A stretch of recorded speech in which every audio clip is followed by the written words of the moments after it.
예배 오신 여러분을 환영하고 축복합니다. 아까 광고를 했는데 다음 주는 우리가 전도 특강을 합니다.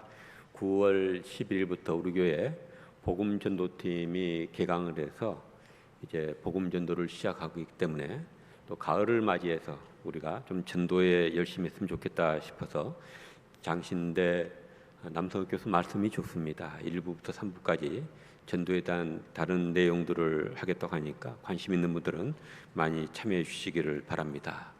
그리고 아까 명지로 음악회란 생소한 음악회에 대해 들었을 텐데 문화체육부에서 후원해주고 한국교회연합 그리고 더불어 배움이라는 기독교 NGO 단체가 지역사회와 교회를 하나 되게 하고 그렇게 해서 문화를 통해서 복음 전도를 할 수 있는 그런 기회들을 제공하고 있습니다. 우리 교회에서 그 음악회를 유치하기로 했습니다. 비용은 그쪽에서 거의 다 되고 진행을 하는데 9월 25일 날 목요일 오후 6시 반부터 8시까지 진행되는데 주변에 지역사회 주민들 여러분들 모시고 와서 함께 참여해서 전도할 수 있으면 좋겠습니다. 여러분도 많이 알려주시고 또 홍보해 주시면 고맙겠습니다. 디크로스라고 하는 파페라 팀이 실력이 좋은 팀입니다. 그 팀이 와서 일반 클래식 곡과 일반 팝과 그다음에 성가곡을 함께 크로스오버하게 공연을 진행을 하게 될 것입니다. 관심 갖고 기도해 주시면 고맙겠습니다. 예전에 생활 수기 한 편을 제가 어떤 기사에서 읽은 적이 있습니다. 그 내용의 핵심은 이렇습니다. 자기 아버지가 90회 생신을 맞이하게 돼서 형제들이 다 모여서 90회 생신상을 차려 드렸다는 것입니다. 근데 아버지가 식사를 안 하시고 가만히 고개를 숙이고 한참 있었다는 거예요. 그래서 무슨 마음 상하신 일이 있으신가 해서 물어봤답니다. 아버지 무슨 기분 나쁜 일이 있으세요? 뭐 서운한 일이 있습니까? 라고 물었더니 아버지가 이렇게 말씀하시더래요. 나는 내가 이렇게 오래 살 줄 몰랐다. 지금까지 내가 은퇴 후의 삶을 잘못 살아온 것 같다. 후회가 된다. 이렇게 얘기하시더라는 것입니다. 자기 아버지는 늘 자기 하는 일에 대해서 지겨워했대요. 그래서 아들과 딸이 대학을 졸업하고 취업을 하면 나는 내 일을 그만두고 이제 쉬어야 되겠다. 그런 생각을 늘 하며 사셨다는 겁니다. 그리고 자식들이 다 대학 졸업하고 취업을 하게 되니까 해갑을 맞고 그리고 은퇴를 하고 그리고 그냥 시간을 보내온 거예요. 지난 30년 동안 내가 아무 일도 안 하고 그냥 이렇게 30년을 무의미하게 보낸 것이 정말 후회스럽다. 이제라도 내가 그렇게 살지 않겠다. 내가 골목길이라도 쓸어야 되겠다 하시더니 그 아버지가 매일 아침 일찍 일어나서 골목길을 청소하고 계시다는 것입니다. 그러면서 눈빛도 더 밝아지시고 더 건강하시고 활기가 있게 되었다는 것입니다. 누구나 인생을 마지막을 갖게 되죠. 근데 그때 이 할아버지처럼 자기 살아온 게 후회스러워서는 안 되겠습니다. 특히나 우리 기독교인들은 하나님이 뜻이 있어서 다 우리를 이 땅에 재능을 주어서 내보내셨습니다. 그래서 오늘 본문은 우리가 인생을 어떻게 살아야 되는지 그 할아버지 같은 후회를 하지 않기 위해서는 어떻게 살아야 되는지를 얘기를 해주고 있습니다. 오늘 본문의 말씀은 달란트 비유라는 제목으로 많은 사람들이 알려져 있는 것이죠. 이 말씀의 맥락은 마태복음 23장부터 24장, 25장까지 계속되는 종말을 주제로 해서 예수님이 가르쳐 주신 그 말씀이 쭉 나오고 있는데 그 말씀 중에 하나입니다. 여기서 종말은 우주적 종말이죠. 하나님이 이 땅에 악을 완전히 없애시고 요한복음에 나오는 새 하늘과 새 땅의 비전을 이루는 그 종말입니다. 우리 인간에게는 종말이 두 가지 차원에서 옵니다. 바로 이 우주적 종말과 그 다음에 개인적인 종말이죠. 개인적인 종말은 뭡니까? 다 누구나 죽는 것이죠. 그게 또 개인적인 종말이 되고, 그때 우리 모두는 다 하나님 앞에 서서 그리고 셈을 하게 된다는 것입니다. 이 달란트 비유의 내용은 이렇습니다. 어떤 사람이 예국을 가게 되었습니다. 근데 옛날에는 교통도 발달되지 않았고 그렇기 때문에 멀리 예국을 갔다 오려게 되면 시간이 많이 걸렸습니다. 가다가 자연 재해나 또 태풍이나 이런 것이 오면 배가 안 뜬다든지, 또 도로가 유실돼서 길이 끊긴다든지, 그런 일들 때문에 시간이 오래 걸리니까 돈이 있는 사람들은 그 돈을 금융인들, 회계사나 이런 사람들한테 맡기고 떠나는 경우도 있었고, 오늘 본문처럼 종들에게 맡기는 경우도 있었습니다. 여기서 주인은 여러분들이 쉽게 짐작할 수 있듯이 하나님 또는 다시 오시겠다고 말씀하신 예수 그리스도이고, 종들은 믿는 우리들이죠. 여기 달란트라는 것은 고대의 금이나 은의 이 무게 단위였습니다. 그리고 화폐 단위이기도 했습니다. 금일까 은일까? 이게 본문에 금인지 은인지는 나와 있지 않지만 본문의 내용을 자세히 살펴보면 당시 주로 자주 통용되던 은을 가리킨다고 짐작을 할 수가 있습니다. 은 한 달란트, 작게 생각되겠지만 이건 큰 돈이었습니다. 당시 은 한 달란트는 6천 데나리온에 해당되는 금액인데, 당시 한 데나리온은 노동자 하루 품삯이었습니다. 그러니까 노동자가 6천일을 일해야 벌 수 있는 돈이었습니다. 매일 일거리가 있지는 않죠. 그러니까 계속 일한다 그러면 15년, 16년, 한 20년은 일해야 모을 수 있는 그런 큰 돈이었습니다. 능력에 따라서 어떤 사람에게는 5달란트를, 어떤 사람에게는 2달란트, 또 1달란트를 줬는데, 여기 2달란트, 5달란트 받은 사람은 그 돈을 가지고 가서 자유롭게 장사를 하고 그리고 배로 남겼습니다. 5달란트는 10달란트로, 2달란트 받은 사람은 4달란트로 남겼습니다. 우리 어렸을 때 보면은 이율이 높았습니다. 왜 그랬을까요? 우리 사회에 돈이 없으니까, 자본이 없으니까 돈이 귀해서 이율이 높았던 거죠. 옛날엔 자본이 더 귀했으니까 이 자본이 있으면 돈 벌기가 지금보다는 좀 더 쉬웠다고 해요. 그래서 성실히 그 돈을 굴리면 보통 2배를 늘릴 수가 있었다고 합니다. 그러니까 주인이 와서 보니까 이 5달란트, 2달란트 받은 사람들이 2배로 늘렸으니 쉽게 짐작할 수 있는 거죠. 이 사람들이 내가 맡긴 돈을 성실하게 잘 관리해서 가치를 2배로 늘렸구나 생각을 하고, 이들을 칭찬하고 이들을 잔치를 베풀어 주고, 그리고는 또 10달란트 받은 사람에게는 더 큰 것을 맡으라고 더 기회를 주는 것을 볼 수가 있습니다. 근데 여기서 중요한 것은 뭐냐면, 칭찬하는 말이 5달란트 받아서 10달란트 남기는 사람이나 2달란트 받아서 4달란트 남긴 사람이나 주인이 똑같은 말로 똑같이 칭찬하고 있어요. 그러니까 중요한 건 뭐냐? 액수보다 그 종들의 태도, 맡은 일에 대한 태도를 높이 평가하는 것을 볼 수가 있습니다. 1달란트 받은 사람의 문제는 뭡니까? 태도가 문제죠. 받은 것을 생산적으로 적극적으로 임하지 않고 땅에 묻었다가 그대로 가져와서 주인을 줍니다.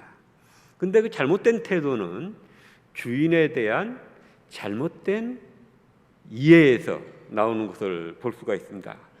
이 한 달란트 받은 사람은 주인을 굉장히 부정적으로 오해하고 있는 것을 볼 수가 있습니다.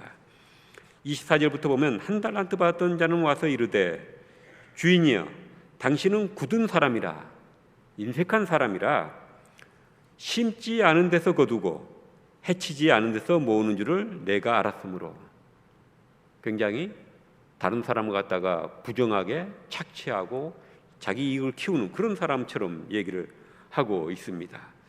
그래서 두려워하여 나가서 당신의 달란트를 땅에 감추어 두었나이다. 보소서 당신의 것을 가지셨나이다. 근데 앞에 보면 이 주인은 능력에 따라서 공평하게 형평에 맞게 책임을 맡기고, 그리고 최선을 다한 사람들한테는 그들을 노고를 치하하고 그들에게 보상을 해주고, 그리고 더 큰 기회를 주는 주인인 것을 알 수가 있습니다. 주인은 종들을 부려먹는 데 목적이 있는 것이 아니라 종들이 자기 능력에 따라서 마음껏 일하게 하고 자유를 주잖아요. 마음껏 해라고. 그리고 그 결과를 냈을 때는 함께 기뻐하면서 칭찬하고, 그리고 더 성장하도록 더 큰 책임을 맡겨주고, 하나님이 우리에게 책임을 맡겨주는 것은 우리에게 부담을 주기 위한 것이 아니라 우리에게 은사를 주고 재능을 주고 재산을 주고 기회를 주는 것은 우리가 그것을 통해서 성장하고 성숙하고, 그리고 하나님과 함께 행복하고 기뻐하기 위한 것이라는 것입니다. 그런데도 많은 사람들은 하나님의 그런 뜻을 잘 이해하지 못할 때가 많습니다. 하나님에 대해서 깊이 신뢰하지 못하고 오해하고, 그 내가 받은 것이 작다고 생각을 하기가 쉽습니다. 아까 한 달란트 받은 그 한 달란트도 큰 돈이라고 제가 얘기했지 않습니까? 우리는 어떻게 보면 이 송명희 시인이 중증 내성 마비자여서 거의 이 몸을 잘 움직이지 못하는 사람이지. 근데 그 사람의 유명한 시 공평하신 하나님, 그것은 우리 복음성가로도 많이 불리지 않습니까? 내 가진 재물이 없고 내 비록 건강하지 않아도 하나님이 그런 사람들이 누리지 못하는 은혜를 내가 누리게 하셨다. 공평하신 하나님이다 라고 말씀하신 것 같이, 어떻게 보면 우리가 받은, 여기서는 돈만 얘기하지만 하나님이 주신 모든 재능과 은사들, 기회들인 걸 총합하면 똑같다고 말할 수가 있습니다. 우리는 이 시대에 뭔가 화폐 가치로 많이 기준을 가지고 능력을 평가하고 그렇죠. 돈을 많이 버는 사람이 더 많이 버는 사람을 더 능력 있다 생각하는데, 실제로 우리 사회에서는 큰 문제를 불러일으키는 사람들은 주로 명문대학 나온 사람들입니다. 그렇지 않습니까? 큰 사고를 치는 사람들은 큰 권력을 가진 사람들인 경우가 많습니다. 집안에도 보면 가방끈 길고 뭐 명문대학 나왔다는 형제가 가정을 행복하게 하는 경우도 있지만 그렇지 않은 경우도 많아요. 여러분, 공부를 잘한다는 것은 명민하다는 뜻이고, 명민하다는 건 다른 말로 얘기하면 좀 예민하다는 뜻이고, 예민하다는 다른 말은 성격이 더럽다라는 말로도 표현할 수 있지 않나요? 그럼 명민하고 예민한 사람들이 이 평화에 기여하는 경우는 많지 않습니다. 성격이 두루뭉술하고, 그래서 걱정도 별로 없고 다 좋게 생각하고, 이런 사람들이 주변 사람들을 편안하게 하고 즐겁게 만들고, 가족들이 모였을 때도 열심히 모이자고 얘기하고, 이 똑똑한 사람들은 바쁘기도 하고 바쁘니까 귀찮아서 가족들 모이는 것도 그렇게 반가워하지 않는 경우도 많습니다. 그런데 이 성격 좋은 형제가 또 그런 형제들 때로는 사업도 잘해가지고 관계가 좋으니까 성공하는 경우도 있어요. 그러나 때로는 또 좀 가난한 경우도 있지만 그 형제가 부모에게도 효도하고, 정이 많으니까 부모를 더 사랑하는 것이죠. 정이 많으니까 자기가 가진 것이 적어도 더 가진 형제들도 오라 그래요. 자기가 먹이는 경우가 더 많습니다. 그런 형제 때문에 형제들이 더 모이고 가정이 평안하고